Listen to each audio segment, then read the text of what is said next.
เอาเนื่องในโอกาสวันที่7 ตุลาเนาะขออวยพรให้ใส่แก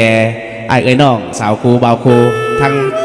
ทั่วประเทศเลยเนาะเอาจานเมื่อกี้บอร์ดยาวเลยว่าสั่น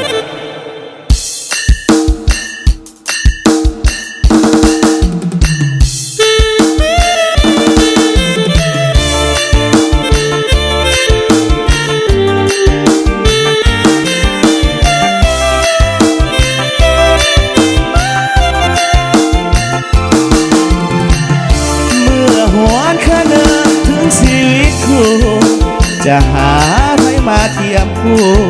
เหมือนคู่นี้เต็มทนค่อนคืนอดสาสอบหาวิสามาใส่ตน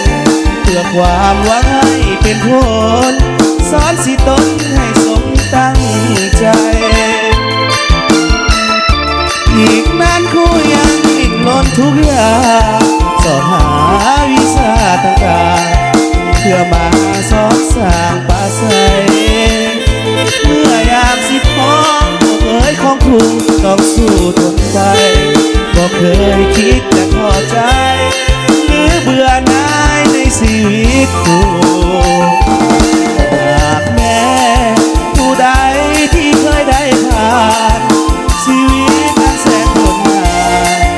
ฝากฝันเป็นหน้าอดสู้ใสในชีวิตกู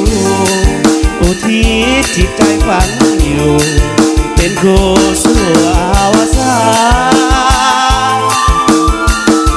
สุขล้ำดวงใจเกิดมาคนเดียวเพื่อหัวใจมาน้อมเดียว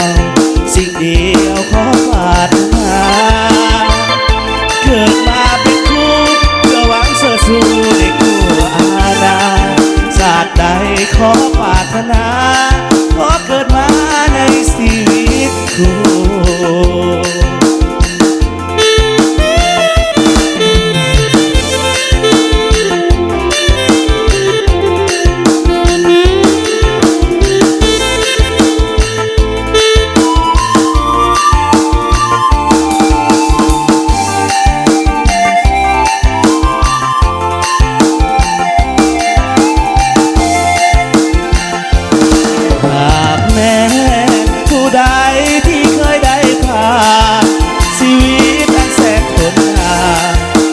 บันเป็นหน้าอดสู้แต่ก็พอใจ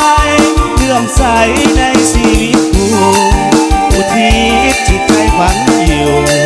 เป็นครูสู่อวสานสุขล้ำดวงใจเกิดมาคนเดียวเพื่อหัวใจมาน้อมเหนียวสิ่งเดียวขอปรารถนาเกิดมาเป็นครูเพื่อหวังเสิร์ชสู่ในคู่อาณาศาสตร์ใดขอปรารถนาขอเกิดมาในชีวิตคู่